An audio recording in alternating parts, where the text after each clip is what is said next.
right, welcome to the Exitable Business Podcast. I'm Patrick Rogers, where we discuss how to create enterprise value all of the time, how to double and triple the value of your business now, not just when it's time to sell. And in today's episode, we have the privilege to have John Torrens on the show. John is an entrepreneur, an educator, a TEDx speaker, and an author. John, welcome to the show, man. Thanks, Patrick. Happy to be here. Awesome. So a little bit about John. John's the founder and the president of multiple companies in healthcare, education. He's a professor of entrepreneurship at Syracuse University, mentor and coach to numerous student startups, strategic thinker and business advisor, consultant, author, board member, public speaker. John has also executed 11 business transactions. 2 of them were sales of his own company. So, John is no stranger to preparing businesses for sale and generating enterprise value. And John, what I always love to do is kind of start up with a like an icebreaker type thing. So, what's one interesting fact about yourself that maybe not many people know? Well, so not many people know that I have memorized just about all of the lyrics to Hamilton. And when it came out and when I watched it on Disney Plus, I listened to it on Spotify and I was obsessed. So, I have this dream that I'll be watching Hamilton in the audience and they'll come out and say, hey, the guy who's supposed to play, Alexander Hamilton is sick and we need somebody. Can anybody do it? Come on up. Yeah. You're gonna be that one guy. That's right. I'll be like, I got it. I got this. It's funny. It's funny you say that.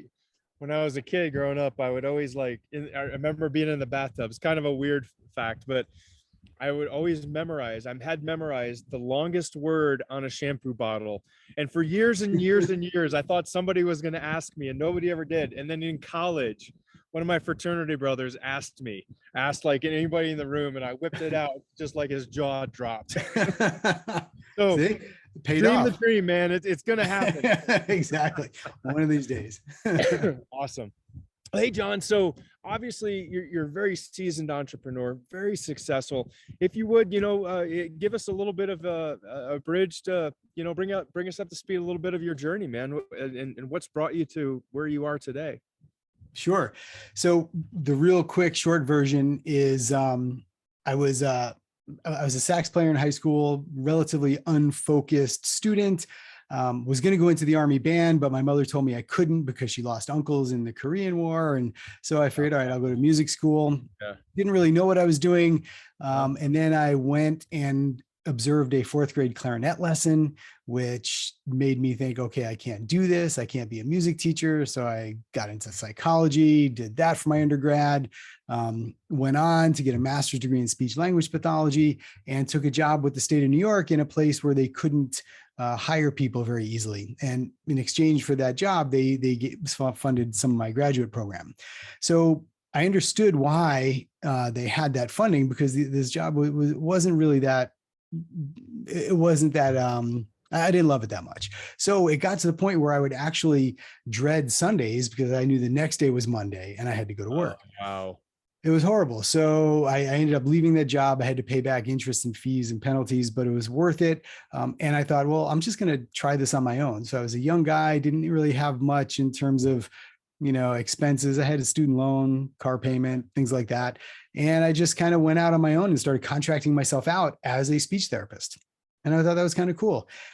I had a good business mentor, a good fraternity brother of mine actually was a serial entrepreneur, and he just kind of guided me a little bit. And I hired somebody else. And before you knew it, I was connecting dots and ended up enrolling in a PhD program in a business administration for a business administration degree.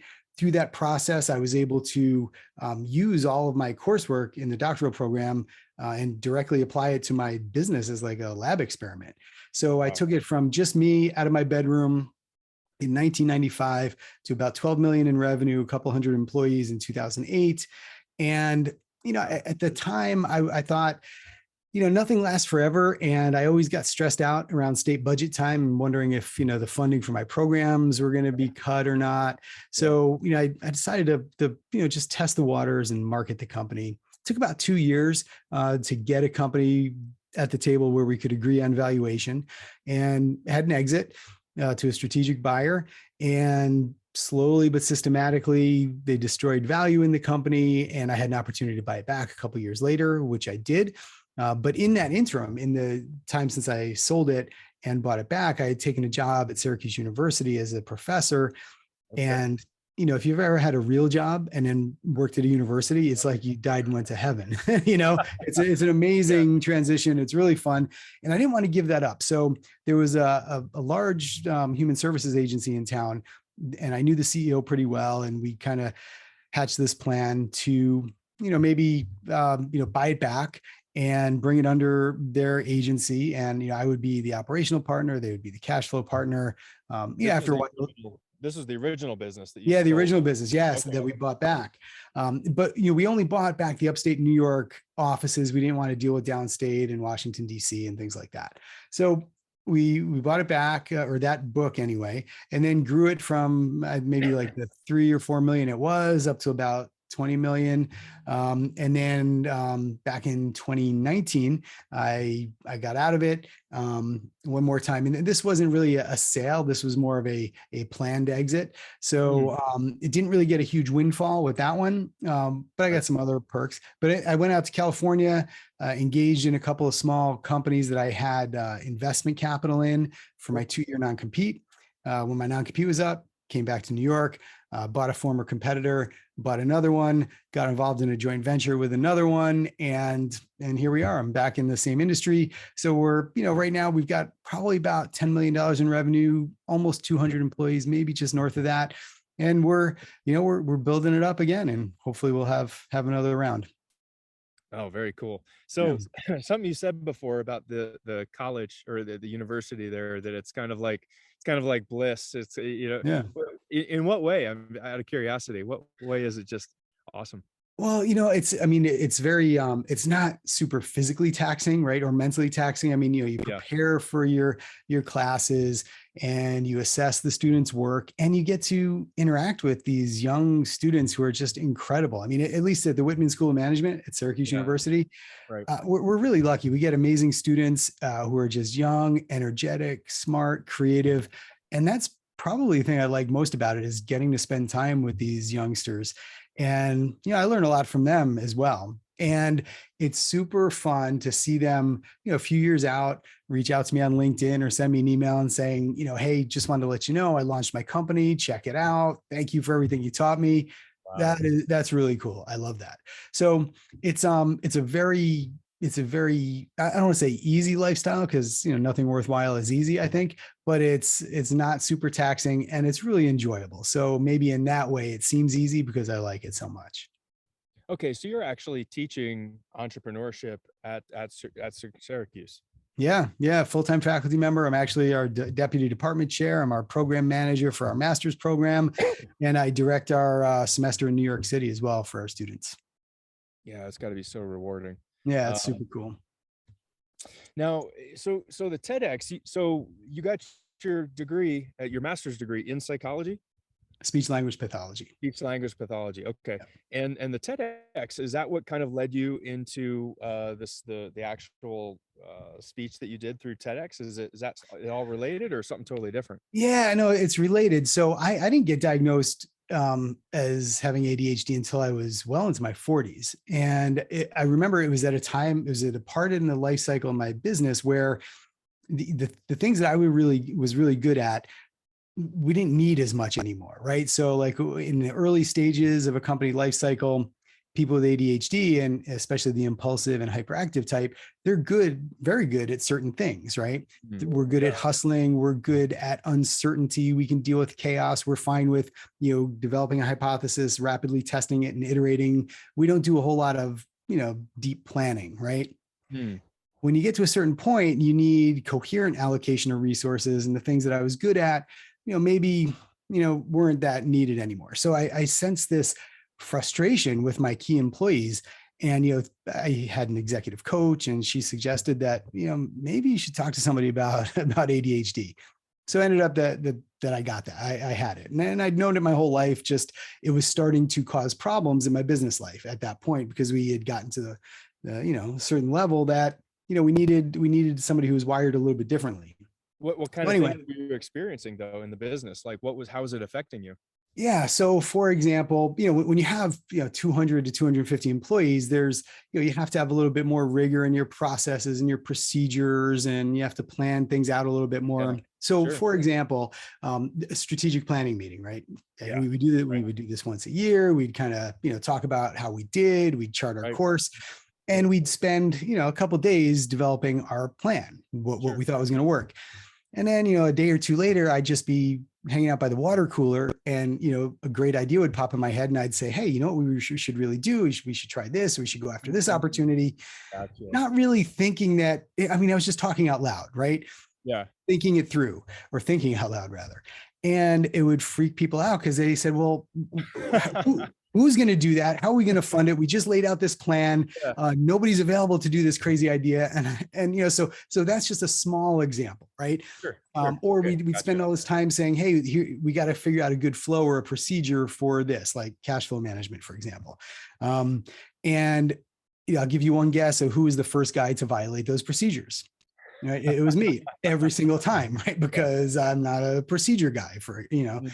so Mhm. yeah, it was things like that. And, even though any one of those instances maybe sound minor, once you add them up, they just drive people crazy. So, Mhm. and I had amazing employees. They were so dedicated. They were good at what they did. And to look at them and say, man, they're losing interest in this job because of me, that was tough. So I needed to pivot and make a change and kind of take control of that.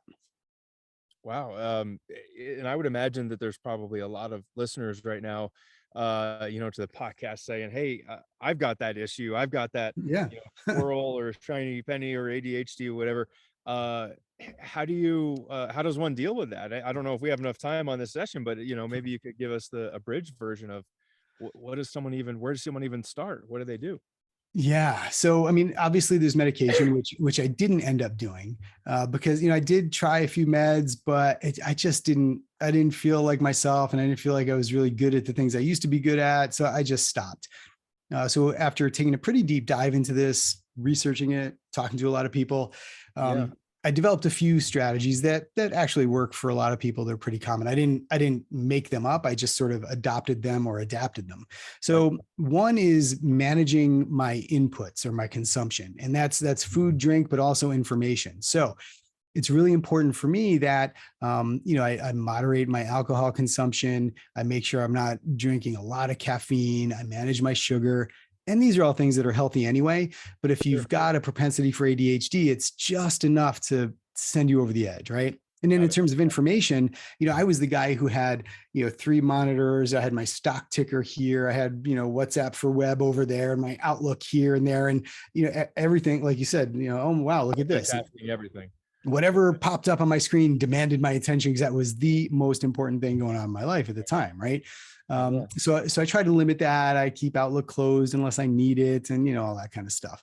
So those types of things, just managing my inputs, and then of course managing my outputs as well. So it's important to me to get in some sort of daily movement, usually early in my day, just to get the energy out, and get those endorphins flowing, because as somebody with ADHD, we need those endorphins, right? Otherwise we create them in other ways that maybe aren't as effective or aren't as useful in business.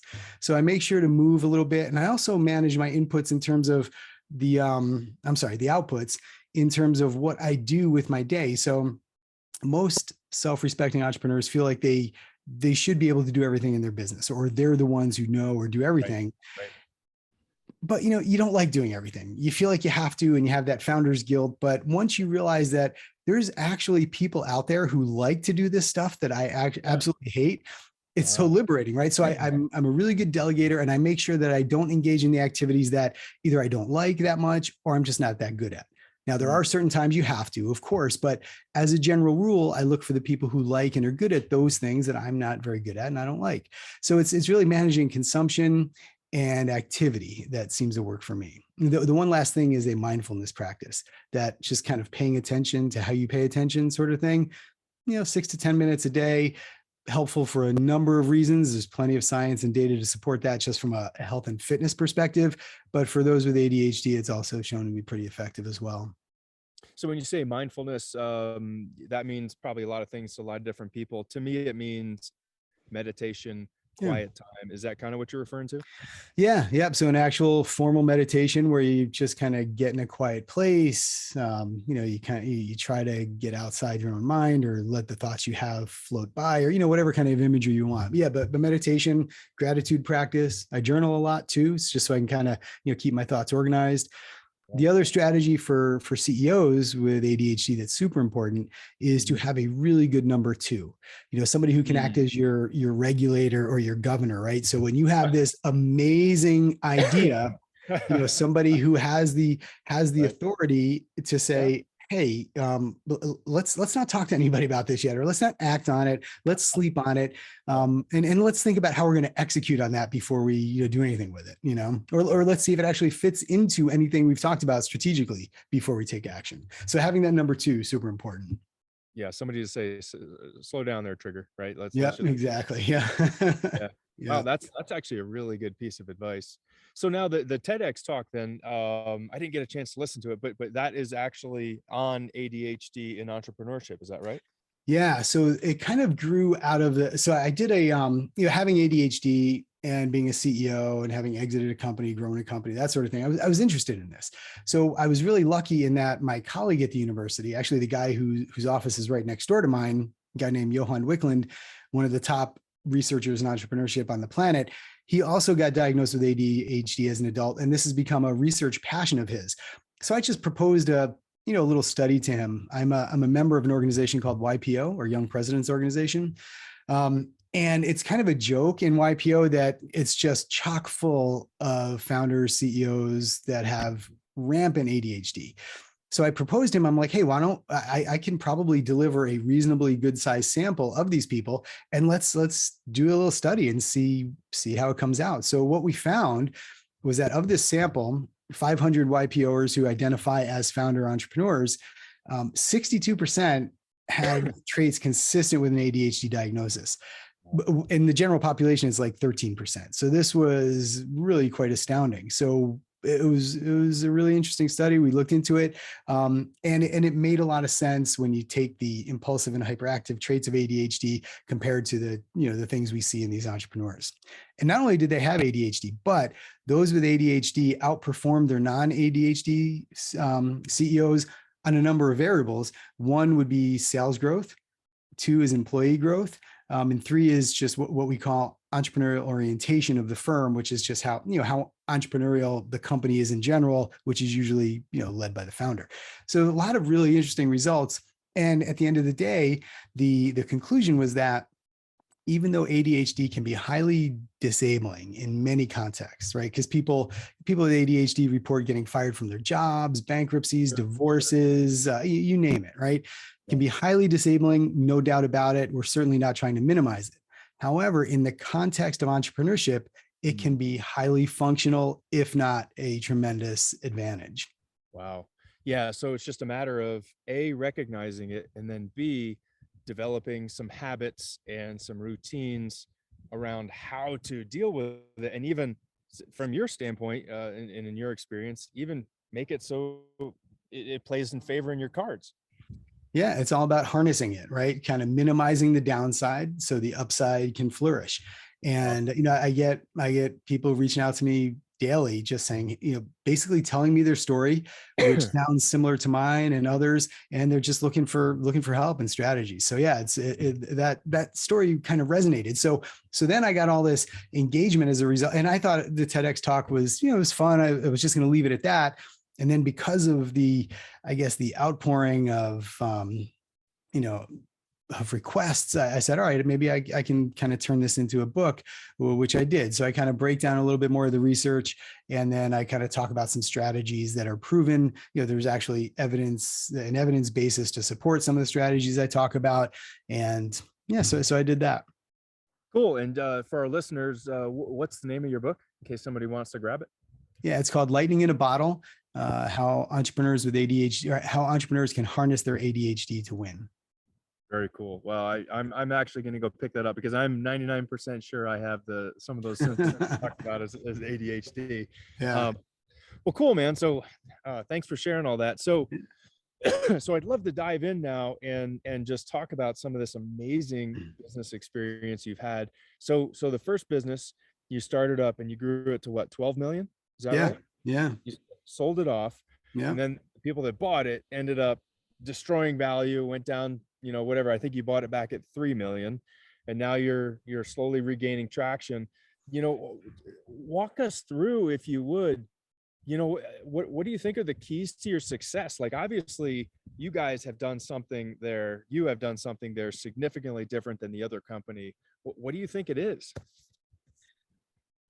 Well, so I know that one of the problems that the buyer had was that I think they didn't recognize that in a human services business, the all the value in the company is with the people, right? So we had therapists and teachers, and that was our biggest expense. And when you look at your budget and you see, hey, there's a special education teacher who makes $80,000, and new graduates, you could pay them 45, they were tempted, and they actually tried to get rid of the more experienced, higher paid teachers in favor of the younger, less experienced ones. And that began a cascade of issues, of course. Right. But I think, one of the biggest things I noticed was just the value that you place on the people and how you interact with them and how you develop culture. To me, that was the biggest thing. I mean, because it's not like we did anything that different than a lot of our competitors. At the end of the day, you provide the same service, you're just doing it with different people who approach it in a different way. And I think looking for that point of differentiation, always thinking about how can we be hard to imitate, right? Because anybody can hire a speech therapist or a physical therapist or an occupational therapist, but how can ours approach their work in a different way? And that's, I think, what the difference was. And what kind of businesses again? I know you said human services. Yeah, so we provide special education and related therapy services for young kids with disabilities. So we have an integrated preschool program for preschoolers with disabilities as well as their typical peers. We have an outpatient pediatric clinic, and then we have a really large home-based home health program for these youngsters as well. Gotcha. Yeah. Okay, so the buyer bought the business, and sounds like they tried to replace experienced 80,000 with 45,000. There was some issues there. Yeah. But then also it sounds like they didn't really place the value on the people themselves. How do you think that, like, what do you think that when you say they didn't place the value on the people, or maybe you guys placed more value on the people, how was that reflected? Do you know what happened, like when they took over, like give us an example or two of how they were not placing the emphasis on the people? Yeah. So that example with the teacher, so I remember the conversation, and they were like, all right, well, let's just hire, younger, less experienced people that we can pay less because Yeah. they're doing the same work. So, when the older, more experienced person leaves, their entire book of business goes with them because the parents are attached to that person. And then the employees that worked with us specifically because they want to work with experienced people with good reputations also left. So there was this exodus of really highly talented people who, just didn't feel like that was a place for them anymore, and I think part of it too is that, for the most part, I had hired a lot of these people, or at least I knew them, right? I knew who they were.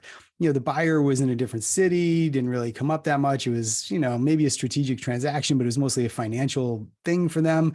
And I think that they lost that connection with ownership. And I'm not saying, and I'm not the type of owner who's there every single day in everybody's business micromanaging. Oh, sure. But I do believe that employees have to have a connection with the founder or the owner, right? Because they have to know who they're doing this with, right? And then that makes a difference. And I think that was lacking. Yeah. So it sounds like they were really they kind of treated it more transactional Yeah. and paycheck instead of an investment in people. Yeah, exactly right. Okay. When you prepared the companies for sale, what kind of things did you do to maximize your enterprise value, either then or now, or in the Yeah. recent? Yeah. So, it's really just getting as lean and mean as you can. Right. So like what I like to do now is try to operate the company as if we're going to sell it, even if we don't intend to sell it. Right. Because, if it's attractive to a third party, it should be attractive to me. Right. So it'll be producing, better profits, and it'll be, we'll just be doing better. So, so I look at everything. And I look at, for example, just miscellaneous transactions. Like if we're going to purchase something, is it something that just has to be expensed and it just hits our P&L? Or is this something that has a useful life and we can put it on our balance sheet and strengthen our balance sheet versus just hitting the P&L and making it an expense? So small things like that, to large strategic things as well. So for example, we have an opportunity actually right now to move into another city, either through acquisition or just an organic startup. We have both of these pathways are open to us. And we're still trying to figure out which one is better. So if we do the acquisition, we're going to be bogged down with, all the integration and all of that and trying to meld two company cultures, but we'll be at scale much faster. If we go with the organic greenfield kind of startup, it'll be much slower, but it'll be our own culture that we're transplanting to this new city. And we've got a person there who's from that city, who knows the area, knows the players.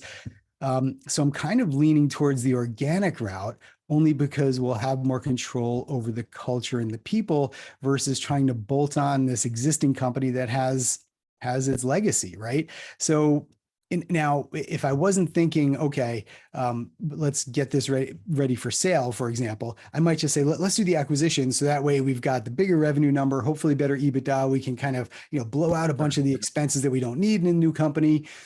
But instead, I'm kind of doing it this other way. So what kind of things you mentioned that you're, and I think that's very mature statement. I think most people would, probably myself included, would probably lean towards, hey, I'm going to go do the acquisition. It's going to be faster and I'll deal with the culture thing as we go.